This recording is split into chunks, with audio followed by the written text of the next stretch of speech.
The following is a production of DallasCowboys.com and the Dallas Cowboys Football Club. How about them Cowboys? Yeah! Go Cowboys!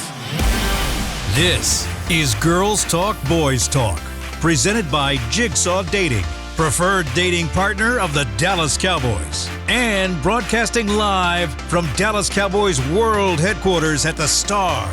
Now your host, Nicole Hutchison.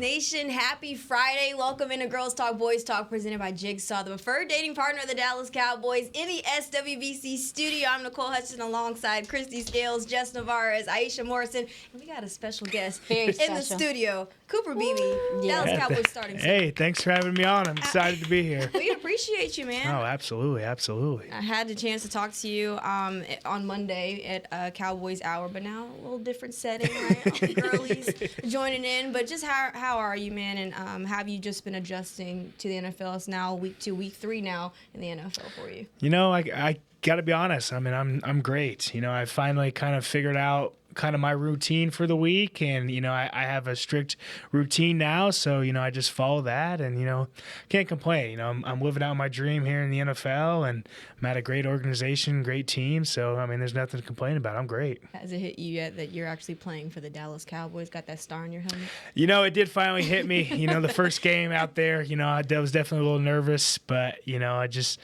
realize, you know, at the end of the day, it's football, and you know, here it's just a different logo. I'm playing against different competition, but you know, it's all the same. And you know, it does kind of hit you when you know, you're like, wow, you sit that back, and like, hey, I play for the Dallas Cowboys, like America's team. Like, it definitely hits you, and you know, it's just so I'm just so grateful, honestly. Yeah, still a degree of anonymity, or is it where you're going to Raising Cane's and people are spotting you? It kind of depends on where I go. You know, I went to the mall not too long ago, and definitely there's people that recognize me more now. I usually try to stay under the radar, you know, especially being an offensive lineman. You know, I'm not I'm not Dak or, you know, CD or anything like that. But no, I definitely do get noticed, and I think it really makes me feel good, because if you know an offensive lineman, you can recognize him, you're probably really invested in football. So that's, you know, the type of people I like to meet. Yeah, if people spot you, whether it's at the mall or around town, or you're traveling in the off season or something, what do you recommend? Because, you know, at K-State, a high-profile player and a good program like that, I know you're used to a lot of attention, but when you're in your private time and stuff like that, what do you want from fans? So for me, honestly, I really enjoy it. You know, if you see me out, you know, as long as I'm not like out to dinner with my girlfriend or something, come up and say hi, take pictures, sign autographs. You know, I love to do that kind of thing. You know, I always told myself, especially like, you know, when I was at training camp and stuff, I used to be that kid on the sideline that was sitting there trying to get autographs. So I know how that feels. So every time, you know, I try to take a chance to, you know, give autographs and that kind of thing. So if you guys see me out there, don't hesitate. You know, I'm a shy guy, so come up to me. But I'm all for it. Coolest autograph you ever got? What's the coolest autograph you ever got? Oh, wow. And he's from Kansas City. Kansas City. I'd probably say Jamal Charles. Got his autograph. Yeah. You know, we went to their training camp when I was younger, and you know, we were able to see them. And obviously, you know, he's a pretty high-profile running back, Absolutely. So that was pretty sweet.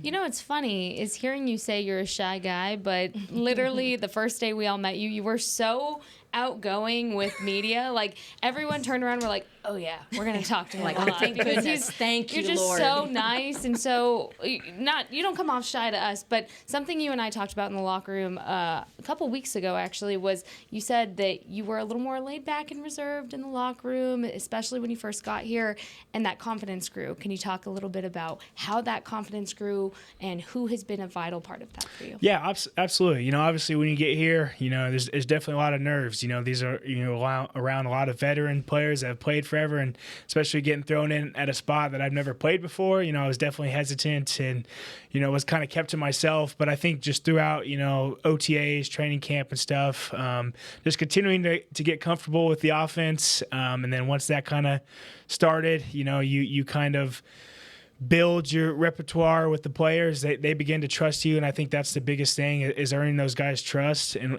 once you have that, I think that's where the relationships really build, and that's all just from doing the right thing, showing up on time.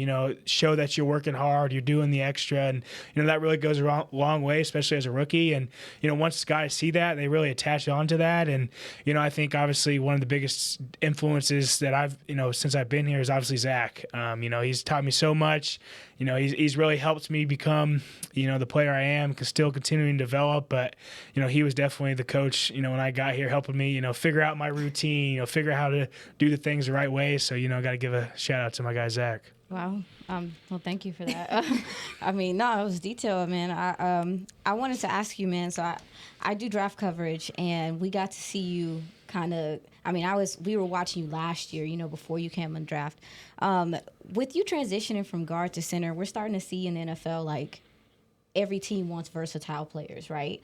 How is it for you now, like, practically really playing center? I mean, I know that it was an idea, and, you had thought about it, you had trained for it and stuff, but to, like, be actually playing in that role, how different is it for you, and how does it feel for you to be a center now, man?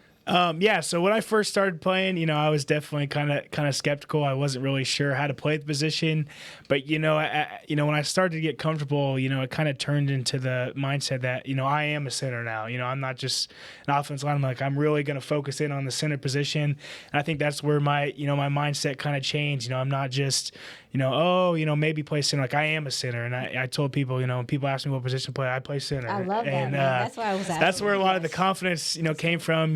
Like obviously you said, it was kind of an idea at the beginning, and I kind of knew it.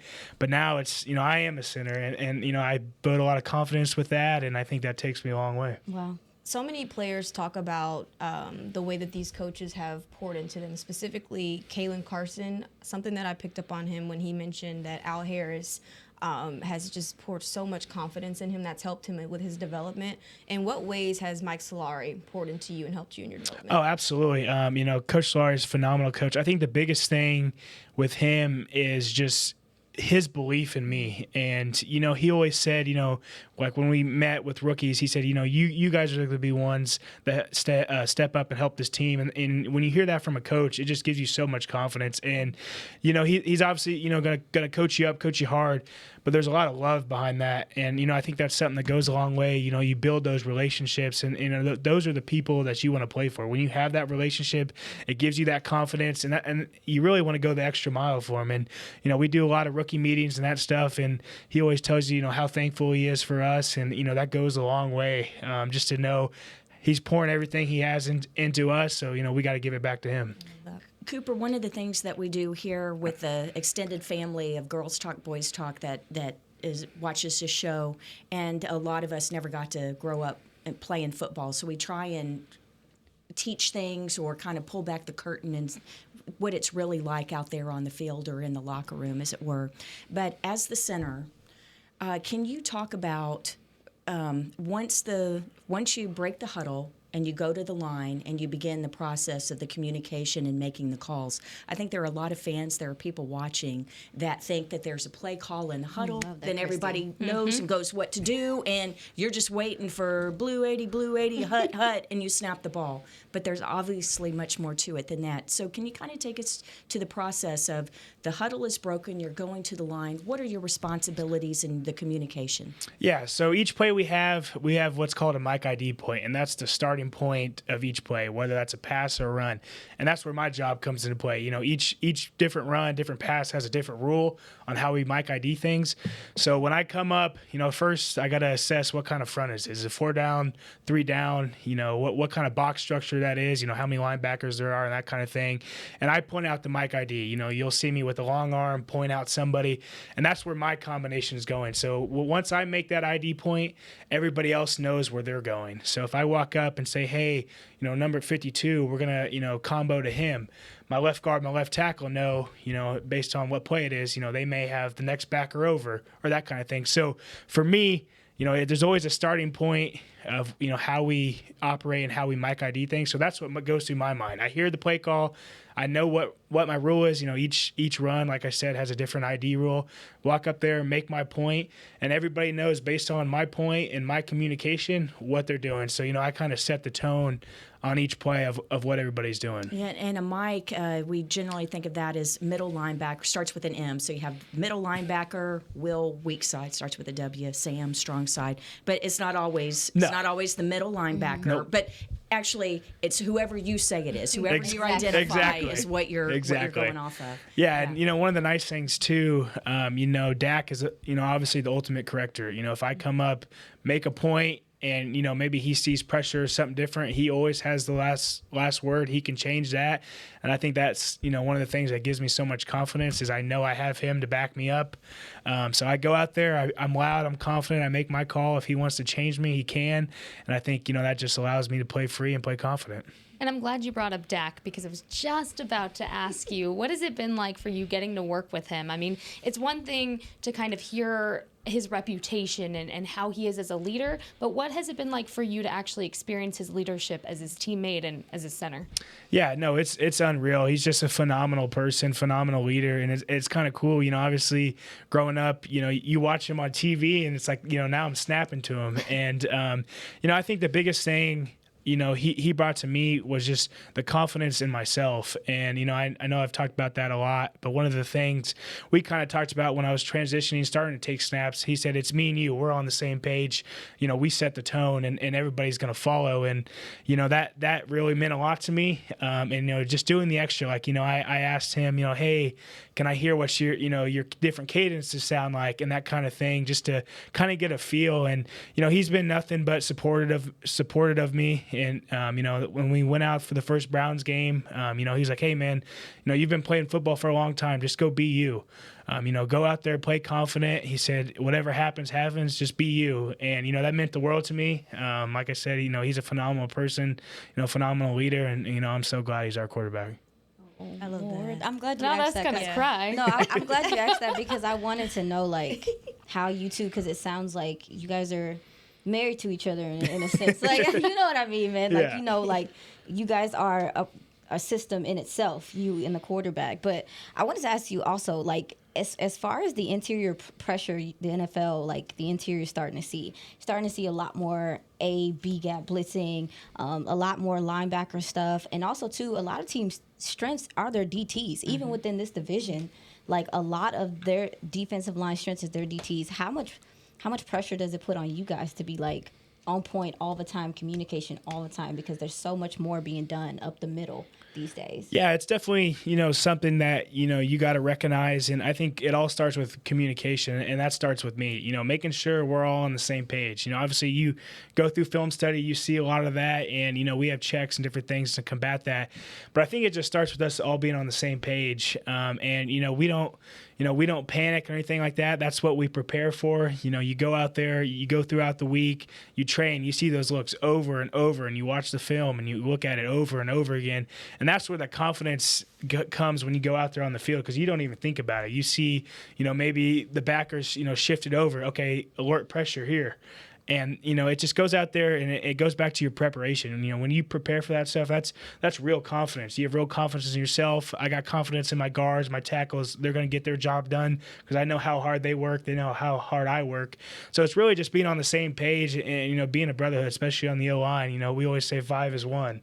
We all got to be on the same page, all work together. And, when we do that, man, we can't be stopped. You think people will try? Oh, go Five ahead. is You one. think That's people a will good try one. to attack you there just because you are young and people think you can't? I mean, I think your awareness is phenomenal, but do you think people would attempt to do that because you're so young? I think they definitely. Blase. Yeah, I think they definitely. Especially any team. When you see a rookie out there, it's definitely something you're going to try to attack. But usually, they try to attack at one time, you shut it down. Usually they go somewhere else. So really for me, it's just getting that first one, shutting Love it down, and a lot of times they look for something else. So that's really the biggest thing. Yeah. You've talked about the older guys that have kind of helped you and taken you under your wing. Dak, Zach. And what about Tyler Smith, who you play next to? What's it been like playing next to him? Oh, it's phenomenal. I mean, the amount of power and physicality that dude plays with is literally Insane. next level. Was when I first kind of started getting into it and just feeling the combo blocks together, man, it was just unreal. And just how good of a player he is, how smart of a player he is,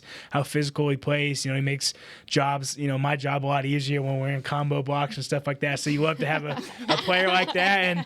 And, off the field, he's super cool to hang out with. He's such a great dude. And, I got nothing but respect for him. I have a question about your mom, your family. Hi to Tom and Tamara. Cooper's parents are watching. The brothers are watching. So hello to the entire Beebe family. But so much attention with your mom taking snaps from you and stuff. But Erin Andrews from Fox told me a story. We were on the sideline in Cleveland pregame, and she loves you, by the way, so you can brag that Erin Andrews admires you very much and enjoys talking to you. But she was saying that your mom and Jake Ferguson, our Pro Bowl tight end for the Cowboys mom, played high school basketball together. How crazy is that? What a small world. Yeah, it was kind of unreal because when I first got here, obviously I didn't really know many people. And, Jake came up to me. He goes, just out of the blue, he goes, yeah, hey, did you know our parents played basketball together? And I was like, what?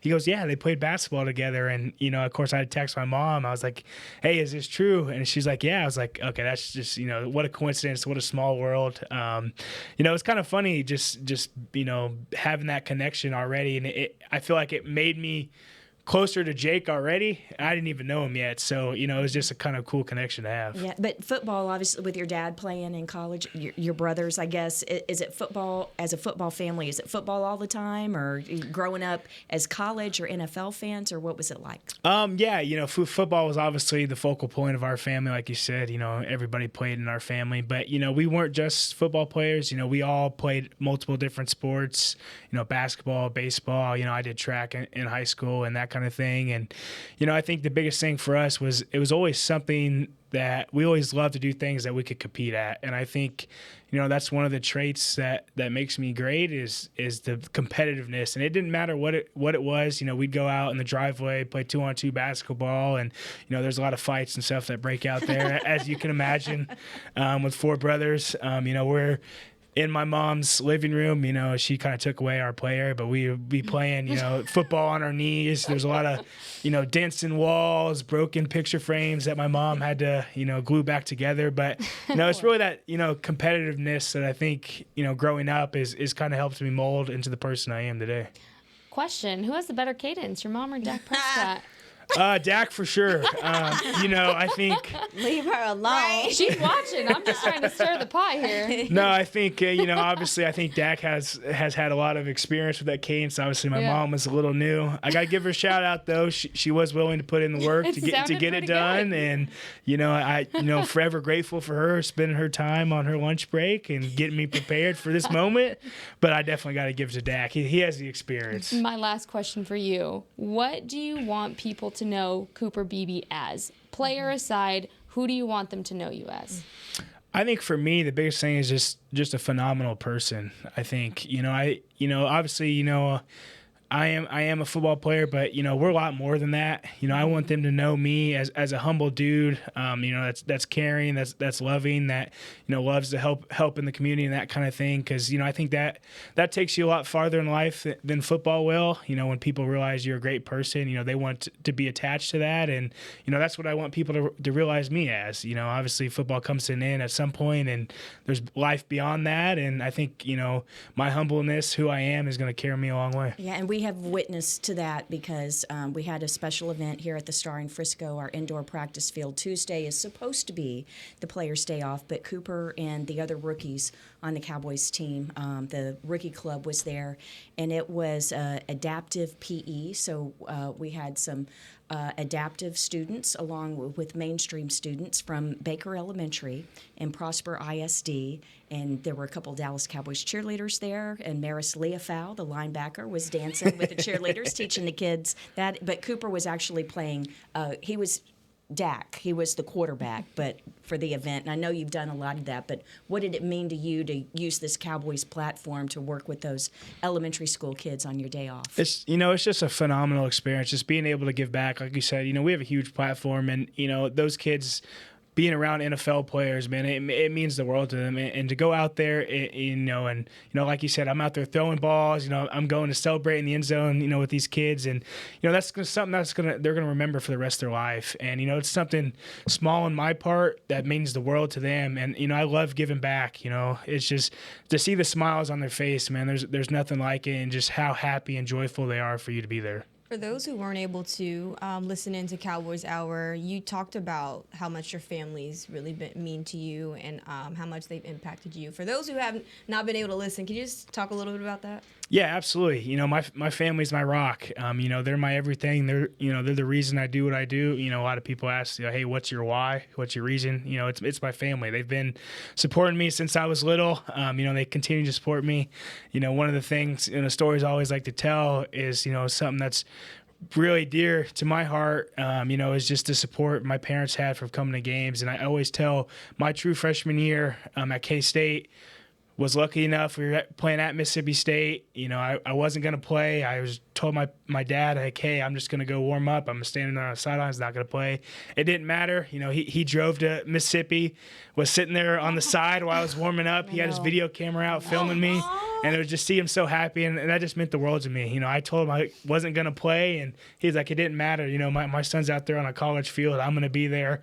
And, they didn't ever miss any games. They were always there, home or away. So it means the world to me to have that support system, and, I love them to death. Wow. Well, that was awesome. Yeah. That was a great way to end that. The chills. Yes, come on, The chills, the tears, all the things. You've been awesome. We appreciate you so much for popping in after practice and, chatting with the girlies for a quick second. The Beebe Bear. Absolutely. That's the Beebe Bear. Beebe Bear.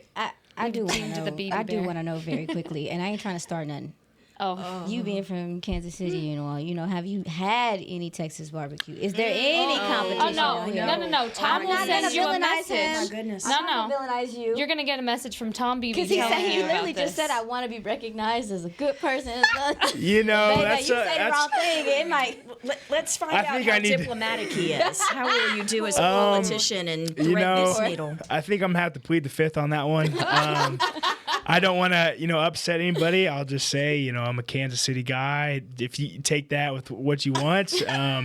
But, I do need to get put on some spots here, and, I'll have official rankings sometime, in the future. Power rankings. We're going to hold you to that. Okay. Have you had Hutchins barbecue? I have not. Delicious. You need to go to there. Can confirm. Need to go to there. Yeah. Yes. Yeah, you do. Fine. Be my next barbecue stop. There you go. You heard it here first. Facts. Tough critic out here. All right, well, Cooper Beebe, thank you so much again. And up next, we're talking now Cowboys-Ravens matchup. Ladies and gentlemen, make sure to stick with us here on Girls Talk, Boys Talk, presented by Jigsaw, the preferred dating partner of the Dallas Cowboys. We'll be right back. It's the official men's skincare brand of the Dallas Cowboys, Jack Black. And right now, Cowboys fans can get 15% off their $75 order. Plus, because every deal needs a playmaker, your order will include a free 5-piece skincare set and free shipping. The Jack Black Playmaker is 4 of Jack's favorites and a full-sized intense therapy lip balm. Make a play for the Playmaker at getjackblack.com/Cowboys with the code CowboysVIP. That's getjackblack.com/Cowboys with the code CowboysVIP. We know that juicy, cheesy, grilled to perfection burger sounds amazing, but it does sound like something is missing. Pepsi, baby! The yin to this burger's yang. Burgers and Pepsi go together like burgers and Pepsi. This perfect blending of flavors makes every bite of lettuce, every sesame seed on the bun, and every sip of that crisp, refreshing, ice-cold cola a journey to Foodtopia. Burgers, better with Pepsi. That's what I like. At Jigsaw Dating, we obviously want the Cowboys to bring that 6th ring home. But to be honest, we're more focused on finding the person who will put a ring on your finger. That's why we created a dating app that reveals your face through meaningful conversation, so you can date deeper. Because it's personality that matters the most, not looks. Join Jigsaw Dating today, dating partner of the Dallas Cowboys.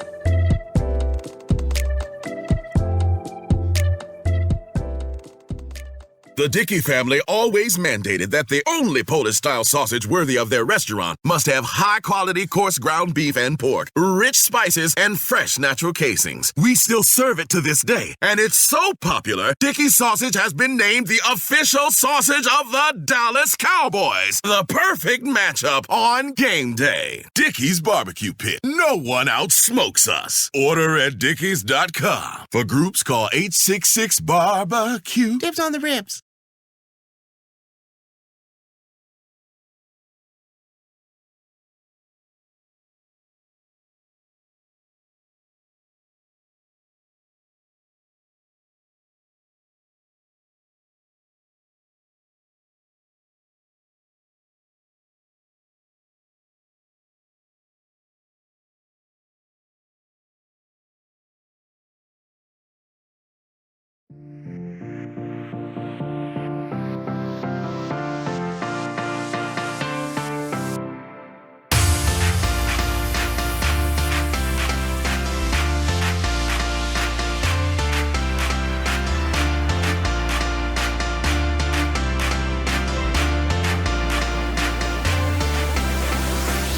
Are you the 2024 Dallas Cowboys Fan of the Year? The Dallas Cowboys and Captain Morgan are celebrating extraordinary, inspiring, and original fans. Nominate yourself for the biggest Cowboys fan you know for a chance to be named the 2024 Fan of the Year and win prizes, including a trip to Super Bowl 59. Visit DallasCowboys.com/fan of the year and go Cowboys. That's pretty cool. I don't know if that's going to be as cool as us just chatting with Cooper Beebe, though, because that was That pretty was dope. pretty I don't think awesome. anything's pretty dope. cooler than that. Yeah, I think we won on that one. But no, Cowboys just put out their injury report for today, and so far the game status for Jalen Brooks is questionable.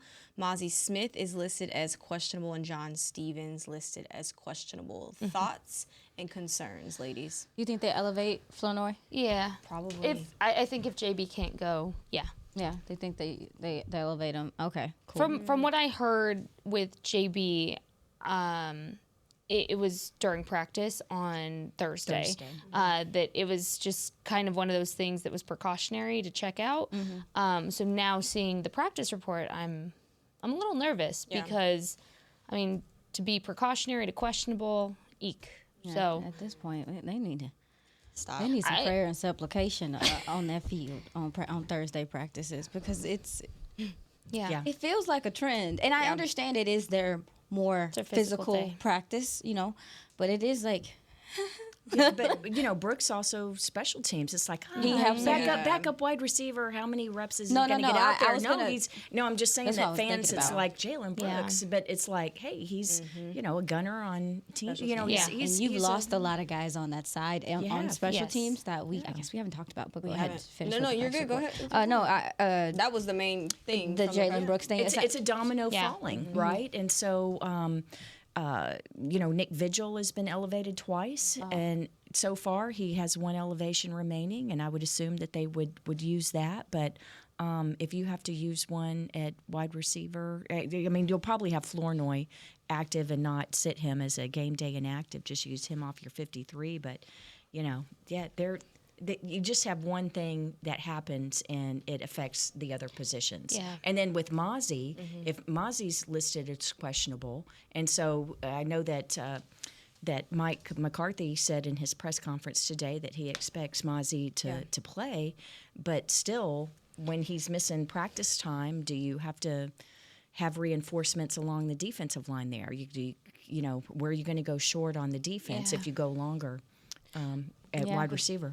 Jake Ferguson. Yeah, he was a full participant today. Yeah. That's what I was gonna Okay, mention. that means he's That's probably good. trending up. That's good. Yeah, I'll also say, too, I touched base with John Stevens Jr. this week, as I do every week. I like to go bug him because he's incredibly shy, and I'm like, talk to me, hey. But he said leaps and bounds from the last 2 weeks is how he feels so much better. I wouldn't be surprised to see him active in this game, but I do think for when he is active, you'll see him on a little bit of a snap count. But overall, he feels healthy. He feels ready. I think the last thing he was kind of getting over before this was, the mental aspect of coming back from that ACL injury as well. But since touching base with him, that doesn't seem like an issue. He is just so eager to play. Like, this guy is chomping at the bit to get on the field, and he makes that clear every time. He's shy, but every time I talk to him, he's like, I just want to play. I just want to play. So he's ready to go whenever they do clear him. He's mentally there, and I think your mentals are really just important, especially coming off of back-to-back injuries like that. And I don't think for a hamstring you want to force it. If you don't have to force it, don't do it. I mean, so especially what we saw from Schoon. Like, let's just kind of slow play it or whatever the case may be. And if I'm not mistaken, I saw CeeDee Lamb and Trayvon Diggs were good to go. Yeah. So that'll be that's helpful to know. You know that they're going to be as close to full strength as they possibly could be. But that Mozzie injury, regardless of if he plays, is concerning. Back anything when you're talking about a DT and how they're having to take on contact at that close contact is got me a little mixed stressed. Yeah. Not the mixed stress. A tad mixed stressed about it. Mixed stressed. But also Not him as as it has emphasis. the mixed stress. But also him as the player too. I mean, we talked about this earlier this week. Just it's frustrating, I'm sure, for him to have injury after injury, and then like we've seen with Schoon. I think he's the perfect example of how it takes time to build more confidence in you as a coach and as yourself as the player. So for me, I worry about that. So hopefully, Aisha, I'm gonna need your grandma to get that prayer list going again, because he needs to start building that confidence and she needs the keep whole it where it's little been. prayer war room. With this DT Can we get it going? Oh, I'll tell her and see what she says. We'll get it set up. All right. Well, while you do that, we're going to take a look at Ryan Flanoy. Yes. Obviously, haven't seen him since training camp and the preseason. How much do y'all feel like he will get utilized on Sunday if he is elevated on Sunday? Yeah. How much? I mean, I mean, well, he doesn't have to be elevated because he's on the not elevated from the practice squad, but be active. For the 53. So I mean, go ahead. No. I'll say if they do get him touches, it would say something to me. I'll say that. Yeah. I say if you because in this matchup you are going to need your receivers to win, and the Ravens secondary is looking to have a spark. They're looking to come in and play well. So it's like CeeDee Lamb, Brandon Cooks. I think whoever the third receiver is going to have a good showing, especially with Jake Ferguson kind of trying to get back in the swing of things. So I don't know. I think it's still going to be Jalen Tolbert as the person out there. But if we do see them run Flanoy out there and they toss that ball his way, it's going to let me know a little something, that they're interested or they're intrigued on what he can do if they have packages for him. Man, you know what kind of gets me about Jalen Brooks is throughout camp, you saw him have an explosive camp, not even just this year, but last year as well. He was a guy that I remember even Haley, when she was in camp last year, automatically drew attention to because he was just eye-catching, explosive, fast, and he had another really good camp. I feel like since he's gotten back, the confidence has been wavering a little bit. And really? Yeah. The first two games were rough. I feel like he's going through his official, like, hey, this is what it is to be a receiver that has bigger responsibilities in the NFL moment. But what I really want to see from him, if he plays this week or whenever he is playing again, I want to see his bounce back, because to me, that resilience is what's going to define you as a player. And I feel like Jalen Brooks has that in him. What I worry about is because of this game last week, say Flanoy comes in, has a really good game, does that start the debate and the talk of who gets to continue to play in that seat? Because we already know it was a toss-up during training camp between Flanoy and Jalen Brooks, because both of them, again, had impressive camps. I will say I talked to Flanoy. I got wind of Jalen Brooks' ankle during locker room. So I went up to him and I said, hey, you ready to go? If you need to be ready to go. He said, I stay ready. Oh, okay, sorry. So the thing about him, though, is I feel like has built a good relationship with Dak as well, which most receivers in that room have, if not all. Yeah. But I worry about Jalen Brooks' confidence being wavered in this situation where we are right now. Well, I mean, listen, this wide receiver core needs something. Like, they need to find something. We talked about it with Brandon Cooks, but they definitely need to find someone needs to emerge as another option that is, viable, that can be there. Because at this point, if you were like this week, right? If you were to go without CeeDee Lamb, what would you feel like? Not good. Not good at Exactly. all. And I think we already knew that, but even so, like, this wide receiver core needs to come on with it. Every single one of them outside of CeeDee Lamb, because people are just going to keep bracketing coverage to him until somebody else proves that there's somebody that can get open on their own. The thing about Flournoy, I love the way he attacks the ball when it's in the air. He has yak ability. He's a physical blocker on the outside.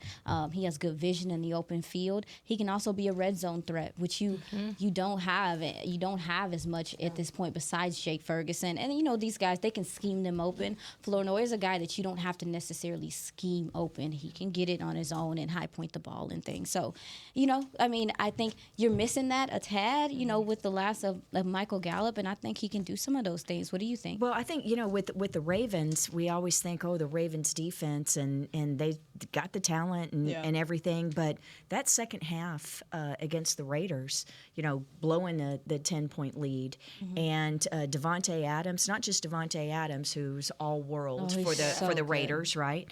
But in all of his time with Green Bay, but Brock Bowers, the tight end, really started seeing both Adams and Bowers having success in that second half against the Ravens in the upset win. The Raiders beating Baltimore in Baltimore. Yeah, 9 for 98 for him. Exactly. It's a lot for a tight end. That is a lot for a tight end. And, so that would bode well. You would think, if Ferguson, absolutely coming back, and if he really is healthy with that knee, that he gets the full complement. But there was also some run after catch with Devontae as well in that game, and that's something that you don't see a lot traditionally with the Ravens. Yeah.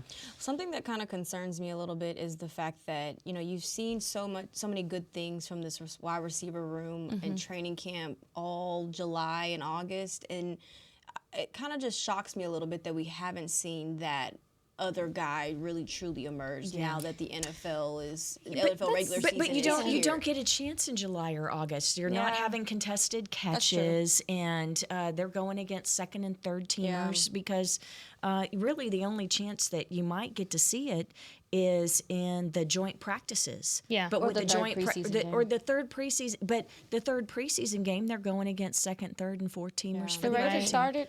The Raiders played. The Raiders starters. played some, but you're not playing with Dak. Oh, yeah, you're playing that. with your own backups. You're always playing with Trey seems- Lance. Yeah. So what did they talk about when CD came back? And we know CD knows the offense. He knows what it takes to be in the NFL, and he has those years of experience with Dak. But he doesn't have the contact balance, the things, the real football kinds of things. And so you can get a dose in training camp, and you can get a dose in preseason action. But until you're going against the first team defense in regular season action, you don't really know. I also want to say too, with them, aside from CeeDee and Brandon, it's a pretty young room, and so I still think they're trying to decide exactly how to ration out those snaps, because even talking to Jalen Tolbert in the locker room, he kind of mentioned conversations with coaches about different roles that he will play within the offense that isn't necessarily just playing, your typical wide receiver. He talked a lot about how he wants to emphasize helping in the blocking game, and that's something he wants to continue to do. So I also think, too, if you're basing it off of last week, you kind of have guys that saw the offensive line struggling a little bit. That takes away from your receiving threat, and then that also has you questioning, kind of who's getting what, but everybody's busy doing something else instead of you actually just getting to focus on who that wide receiver 3 is. To me, it's Jalen Tolbert. There's no question about it. It stays that way. You haven't seen as much of him as you want getting those, deep balls or anything that he was doing during camp, but it's because he's kind of been busy doing other assignments within this offense. And so I talked to him a little bit about that, and he pretty much said, man, when my number's called, and I do what I need to do. Yeah. But to me, it's it's not a question. It just needs to be shown a little bit more. So I think in the next few weeks, this won't be a conversation anymore. I think Jalen Tolbert stays your wide receiver 3. How about converting some third downs so that you get some more offensive play so that you can actually see how the ball distribution may be. That'd be nice. Obviously, it's different week to week with matchups and health of players and things like that. But you've got, everyone's down on the Cowboys' run game because they haven't produced anything so far really through 2 weeks. But they really haven't had a really large sample size because they're not able to sustain drives. And it's really, if you're giving a grade, I know people are going to say F, but I think the fairer grade is I, incomplete. Yeah. Because until you stop falling behind the sticks, stop having these penalties where you're putting yourself back, and let's get some sustained drives, and then we'll have a better idea of how Coach McCarthy really plans to utilize guys in this offense. Well, that grade needs to be a C on Sunday. You need to see it. We need Christy. I'm sorry. Complete funny. Lord by Sunday, but we'll be talking a little bit about that up next. The Ravens and Cowboys kick off 3:25 p.m. Stick with us here on Girls Talk Boys Talk. We will see you after the break. The Dickey family always mandated that the only Polish-style sausage worthy of their restaurant must have high-quality coarse ground beef and pork, rich spices, and fresh natural casings. We still serve it to this day, and it's so popular, Dickey's sausage has been named the official sausage of the Dallas Cowboys. The perfect matchup on game day. Dickey's Barbecue Pit. No one outsmokes us. Order at dickeys.com. For groups, call 866-BARBECUE. Dibs on the ribs. We know that juicy, cheesy, grilled to perfection burger sounds amazing, but it does sound like something is missing. Pepsi, baby! The yin to this burger's yang. Burgers and Pepsi go together like burgers and Pepsi. This perfect blending of flavors makes every bite of lettuce, every sesame seed on the bun, and every sip of that crisp, refreshing, ice-cold cola a journey to Foodtopia. Burgers, better with Pepsi. That's what I like. At Jigsaw Dating, we obviously want the Cowboys to bring that 6th ring home. But to be honest, we're more focused on finding the person who will put a ring on your finger. That's why we created a dating app that reveals your face through meaningful conversation, so you can date deeper. Because it's personality that matters the most, not looks. Join Jigsaw Dating today, dating partner of the Dallas Cowboys.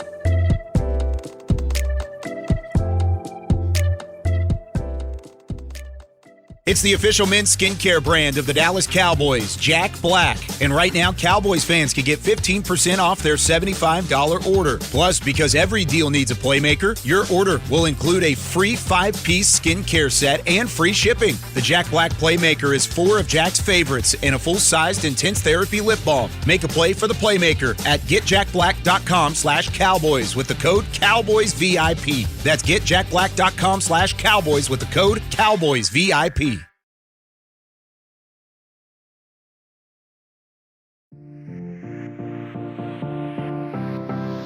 Shop at the Star in Frisco on Saturday, September 28th from 10 a.m. to 4 p.m. at Flea Styles Market at the Star, presented by Maker Place by Michaels, featuring 50-plus local makers offering art, fashion, home decor, jewelry, and kids items.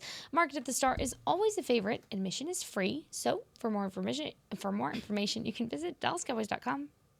And that's it, because I read that. And that's it.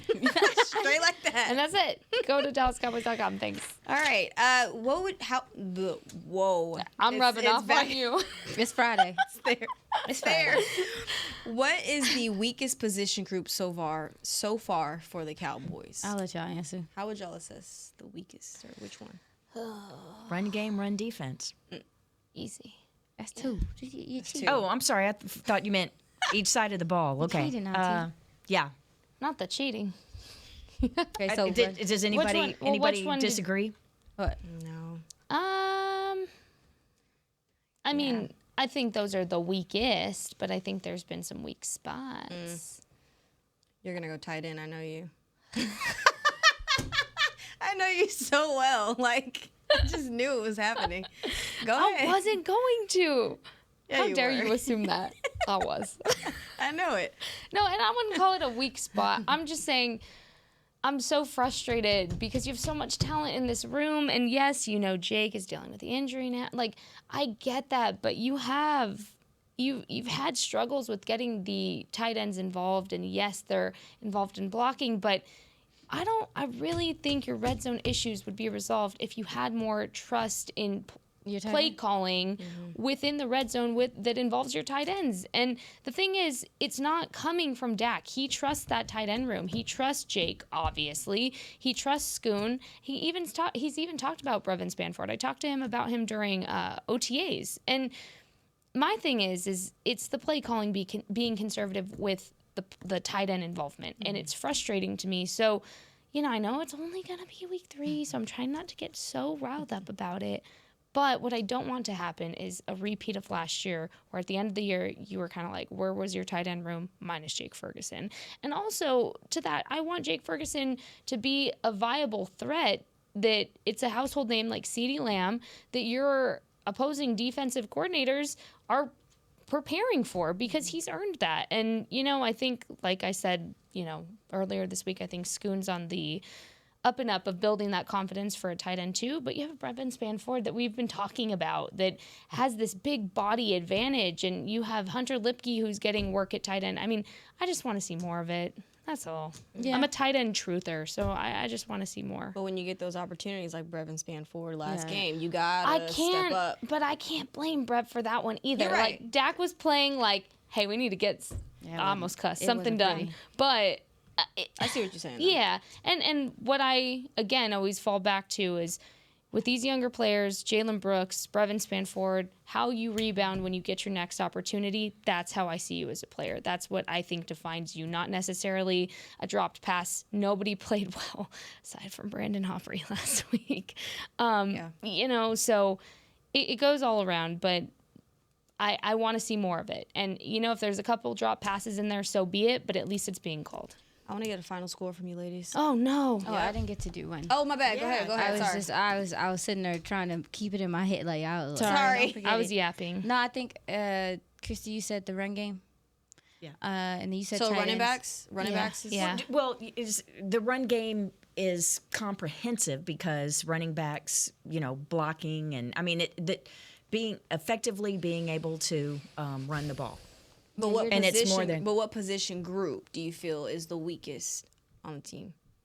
The least productive so far is running back. Okay. Yeah, the weakest is DT. Is defensive tackle. It's the depth there is wavering right now. You got some injuries, but from a statistical standpoint, they're literally like some of the worst in the NFL right now. Yeah. It's not. It's not. I mean, I want to laugh about it, but it's not funny to me. No. Yeah, I think it's not funny because we're looking at these NFL. linebackers. Now you're looking at these linebackers like they crazy, and we literally looked at them as possibly being a strength of this team. 7 days earlier. Yeah, 7 days earlier. Like, this defensive tackle room is so much of a weakness that it feels like at some point in time some decisions may be made, some stuff might have to happen, because I don't know. You need, to me, a DT to salvage the rest of this defense, because I think it's that detrimental. I think it's that big. And then I don't want DNs having to do things on the interior because you can't, because that's all that you can find, or that's the only help that you can find in that area. Like, there's not enough depth there, and it's honestly terrifying to me. I'm scared. Are y'all scared? I'm legitimately fearful. And don't get me wrong, last week, I don't think they're that bad. As they were last week. I don't. Like, no, everybody was terrible. Like Jess said, everyone but Brandon Aubrey and the kicking. Everybody was bad. The specialists. The DTs Shout were out to Brandon especially Aubrey. bad. Even Oso Digizua had his worst game that he's ever played. Like, and he admitted that. Yeah, I don't think that they are that, but I do think that there's somewhere in between that and Cleveland. And that, even so, with no depth, is like what's happening here. Yeah, and this week against the Ravens, and Derrick Henry and a 300-pound fullback and Lamar Jackson. Yeah. And got to keep him in the well, to use Rod Marinelli's term, the former defensive coordinator, not him. let him get out. At some point, though, we have to quit being like, oh, we're scared, because look, you have a first place schedule like we were talking about earlier this week. Like, opponents aren't getting any easier, so either you're going to show up and do your job like you need to do, or you're going to get help from the top and figure out new puzzle pieces to fit in. Well, that's my thing. That's my thing, though. And the reason why I say it's scared, because I understand the landscape of the NFL right now, and DT is a luxury. So you're in a place to where, again, you have a pretty sound defense. You have good edges. You have nice linebackers. You have a pretty good secondary. But that DT position, to me, is causing such confusion and people being worried about it. Overcompensation. That everyone, your linebackers have to be Superman, Superwomen. The DNs have to be perfect, and it also puts stress on your D tackles because you're not getting any interior pressure like that. So it's just it's a tough spot to be in, and I think that they can figure it out. But as of right now, I am very nervous about what that position looks like for this team. Miss you, Jonathan Hankins. Miss you. Truly. But truly, though, because he at least had a grasp on kind of what it was to be a successful nose tackle. Yeah, I mean, and he talked about it. He talked about it, too. Yeah, like Carlos Watkins was effective when he played here. He was. Before. Yeah. That's a great... great, but you would think of him as like a real depth piece. He's a depth piece. He's not the answer. Exactly. But it certainly can help. Yes, for ma'am. sure. All right, ladies, final scores. I know y'all hate that. I do. But you're going to do it. All right, I'm going to do it. I'm going to go 20-23. Cowboys. Bless you. Bless you. She's allergic to that. 27-23. Cowboys. What? Say it again? 27-23. 27-23. And I went 20-23 Cowboys. Y'all think this is going to be a slugfest. Y'all think it's going to be a low-scoring game, huh? Absolutely. You know what? I'm going to go 17-14. That low? Yes. Barnacles. Absolutely. Look at what you've seen. It's not unrealistic to say it's not going to... I don't see either side being a high-scoring team, but Cowboys scored 19 points when last did 27 game. not become a lot of points? Since when is 27 not high scoring? Especially this early in the season, it is kind of high scoring. Well, offenses have across the board not been good. How many touchdowns setting records for how many field goals in week 2? 77 field goals around the league in week 2. Crazy. Those kickers. And it's not all because you've got guys who can kick from 55 yards or not 57 yards. It's people stalling out in the red zone and things, And do you think that falls back on like the lack of preseason? Some of it can be, sure. I believe so. Sure. Because I feel like it's around. I think some are still trying to get their footing. All right. Yeah, Aisha. I'm sticking with 17-14. It may be low scoring. I'm picking against only That's fair. by default, like y'all all picked. It just feels like the right thing. to I do. was saying Ravens like 17-14. My bad. Yeah. I should have said that. Oh, My bad. I'm gonna go 20-27 Ravens, but I think it could be as simple as like a fumble, and it could be the other way. This is going to be a field position game for sure. Special teams. Yeah. Of course, I'm the one who last week, we got 2 Pro Bowl return specialists, and it's really going to flip the field, and someone's going to make a dynamic play, and there wasn't a punt until the fourth quarter. So you also didn't expect that. No punting was insane. No punting to the fourth quarter was. That was kind of crazy. A ride. Maybe That was kind of crazy. Glass half full. Maybe it's an anomaly. You don't have to see it again this season. Boom. Your lips to God's ears. All right, well, that is a wrap for today's episode. We will see y'all on Monday back here after hopefully a win from the Cowboys against the Ravens, but only time will tell. We'll see y'all back here at Cowboys Nation on Monday. This has been a production of DallasCowboys.com and the Dallas Cowboys Football Club. How about this, Cowboys? Yeah!